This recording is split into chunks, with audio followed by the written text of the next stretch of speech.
ನಿನ್ನದು ಎದ್ದೇಳೋ ಯಾರ ಚರಿತೆಯ ಯಾರು ಮುರಿವರೋ ಯಾರು ತಿಳಿಯರು ನಾಳೆ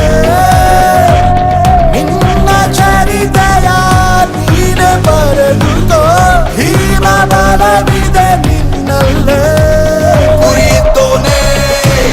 ಗುರುತಾಗೋದು ಮನಸ್ಸಿದ್ದೋನೆ ಮೇಲೇರೋದು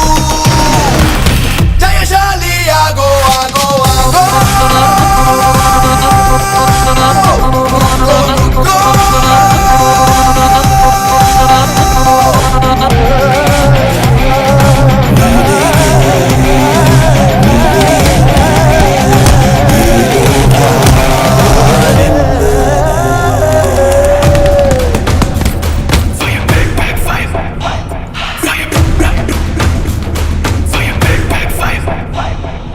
ಬದುಕು ಎಂದರೆ ಕಡಲಿನ ಪಯಣ ಸಿಡಿಲು ಮಳೆಯು ಸಹಜ ಈಜುದ ದಡವ ಸೇರುವ ಗುಂಡಿಗೆ ಇದ್ದರೆ ಬದುಕುವ ಮನುಜ